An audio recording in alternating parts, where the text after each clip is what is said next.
ang gagawin ko po ay magtuturo po ako yung lecture kung ano ang tatalakayin natin.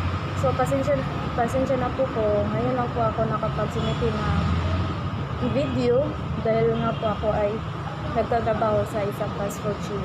At ngayon lang po ako nakapaglaan ng oras dahil sinabihan ko po yung manager namin na hindi na talaga pwede hindi na ako mag-video. So, ang gagawin ko po is ay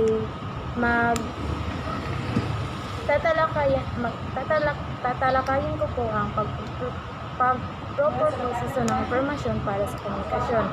Dito natin malalaman ang mahalagang sangkap na kailangan para sa isang epektibong komunikasyon o pakikipagtalastasan kung naiugnay sa praktikal na buhay ng tao ang bawat pagpoproseso ng impormasyon para sa epektibong komunikasyon. Uunahin natin kung ano ang komunikasyon. Ano nga ba ang komunikasyon? Ang komunikasyon ay isang proseso ng pagbabatid ng mensahe mula sa tagapaghatid tungo sa tagapagtanggap nito. Nanggaling ito sa salitang Latin na communis na ang kahulugan ay ang kahulugan sa English ay ordinary at karaniwan naman kapag isinalin sa Filipino. Sangkot sa komunikasyon ang pagsasalita, pakikipag-ugnay, pag-unawa, pagbasa at pagsulat. So, hindi matatawag na komunikasyon kapag ikaw ay wala kang masigihan, or hindi matatawag na komunikasyon kapag ikaw lang ay yung salita or ikaw lang yung wala kang kaharap. So, talakayan naman natin ang uri ng komunikasyon at ito ay may dalawang uri ng komunikasyon. Una, komunikasyong verbal. Ang dalawang uri ng komunikasyon ay komunikasyong verbal at komunikasyong di-verbal. So, komunikasyong verbal ay ito ay ginagamitan ng wika na maaaring pasulat at maaari din namang pasalita. Sa uri ito na komunikasyon, nakatuon ang parazin sa pag-aaral na maraming asignatarang Pilipino. Gamit ito sa pakikipag-ugnayan sa tao at lipining ginagalawan. At ang komunikasyong di-verbal naman ay tinasangkutan naman ng mga batas ng mga kilos o galaw ng katawan. Ang uri ng komunikasyon ito. Karaniwang binibigyan ng interpretasyon ang mga senyalis upang maisangkutaran ang proseso ng komunikasyon. At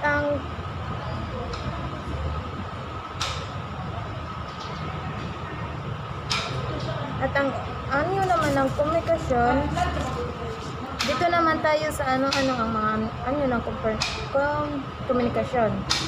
May apat na uri ng anyo ng komunikasyon. Una ay intrapersonal na komunikasyon, pangalawa interpersonal na komunikasyon, pangatlo komunikasyong pampubliko, at ang panghuli naman ay komunikasyong pangmadla. So ang intrapersonal komunikasyon, hindi kabaliwan ang pagkikipag-ugnayan ng tao sa kanyang sarili. Ito ay isang uri ng pagmumuni-muni upang makabuo ng isang nararapat na desisyon. Ang intrapersonal na komunikasyon ay self-meditation na komunikasyon. Kinakausap ng tao ang kanyang sarili sa pagnanais na higit na maging produktong individual. So, pangalawa naman ay interpersonal na komunikasyon. Ang interpersonal na komunikasyon ay ang ugnayang komunikasyon ng isang tao sa iba pang tao. Nagaganap dito ang paikot na proseso ng komunikasyon kung kaya't hayag na hayag ang tugon o feedback. Komunikasyong pagpubliko ay ikatlong anyo ng komunikasyon. Ang komunikasyong pagpubliko ay ang ugnayang komunikasyon sa pagitan ng isang tao at dalawa o higit pang katao. Sa pamagitan nito, ipinarating na tagapaghatid ng mensahe o isang individual ang kanyang mensahe sa dalawa o higit pang katao, subalit umaasa ang una para sa isang tugon. At ang panghuling anyo ng komunikasyon ay ang komunikasyong pangmadla. Maihintulad sa komunikasyong pampubliko ang komunikasyong pangmadla sa kadahilan ng parehong linear ang komunikasyong namamagitan sa kanilang dalawa. Nagkaiba lamang ang mga ito sa kasangkapan gamit sa pagpapadala ng mensahe, direktang pakikipag-usap sa tao ng mensahe sa bawat court ang kanyang ang iyong tinga, mata at pakiramdam upang makapag-isip ng tamang diskarte na makatutulong upang hindi maputol ang daloy ng komunikasyon na kailangan ng kanilang kupon bilang isa ay kailangan niyang tanggalin ang lahat ng balagid sa kanyang ginatan upang patanggap ng maayos ang mensahe para tagumpay ng kanilang pangkat. Ang pangatlo naman ay ang mensahe. Ang mensahe ay tumutukoy sa impormasyon na nais maiparating ng tagapaghatid sa tagatanggap. Ang bawat kilos at galaw ng mga manlalaro sa loob ng court ay may kaakibat na mensahe na kailangan suriin upang matamo ang inasahang layunin nito. At ang pang-apat naman ay daluyan o channel ng komunikasyon. Ang daluyan o channel ng komunikasyon ay tumutukoy sa paraan kung paano ang mensahe ay magpahatid ng buong husay mula sa tagapaghatid o yung sender tungo sa tagatanggap o yung receiver sa larong at ang panglima naman ay tugon o feedback. Tugon o feedback ang pinaka-pinalapunto upang masabi na ang mensahe ay magtagumpay na naihatid, natanggap o naunawaan. Hindi matatapos sa simpleng pagsalo ng bola ang kusinong sa loob ng basketball court. Ang panglima naman ay ingay, noise or barrier. Ang ingay na komunikasyon ay hindi lamang tumutukoy sa narinig ng tinga, kundi anumang nakasito sa buong sistema na prosesong komunikasyon. Maaari itong makita sa dalawang anyo, ang internal na ingay at ang external na ingay. Ang internal na ingay ay tumutukoy sa anumang balakid ng komunikasyon na makikita sa loob mismo ng tagahatid at ang tumatanggap ng komunikasyon. Ang nalalaging kursyon na segundo ay maaaring magdulot ng kaba sa negatibong mensahe dahilan kung bakit hindi niya maitawid ng maayos ang mensahe sa kakampi.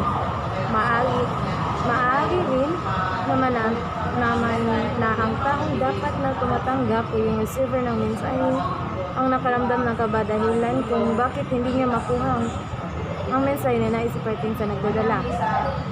Ang masamang pakiramdam din ng mga manlaro ay may turing na balakid ng sound processor.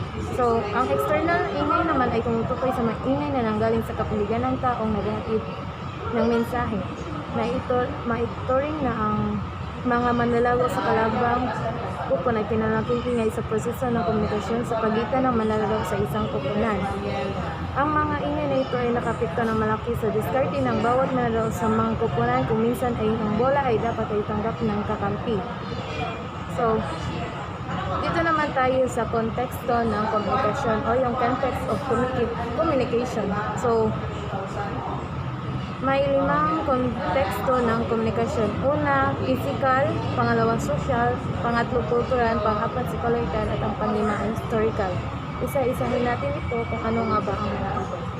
So, una natin ay yung physical. Ang oras at lugar na pinagdurasan ng isang pangyayari ay mahal ng konteksto ng komunikasyon. Maaari itong kasangkutan ng aktual na lugar, oras, ilaw, antas ng ingay at mapagnay na salik. At ang pangalawa naman ay ang social. Ang social na konteksto ng komunikasyon ay tumutukoy sa mga personal na naugnay na makalabog sa komunikasyon. Dapat malawa ng isang manlalaro kung ano ang kanyang kakampi sa loob ng court at kung sino ang kalaban ng masamang teamwork ng isang kupunan kung bawat manlalaro ay nanayos na ugnayan at isang layunin na pagtanggap. So, pang-yatlo naman ay ang kultura. Ang kultura na konteksto ng komunikasyon ay ang tao sa pinakamahalagang salik na kito sa buong proseso ng komunikasyon. Pang-apat, psychological, tinutukoy ng psychological na konteksto ang mood at ang misyon ng mga kasangkot sa buong proseso ng komunikasyon. Pang-lima, historical. Tinutukoy sa historical na konteksto ng ang inasahan ng bawat kasali sa proseso ng komunikasyon.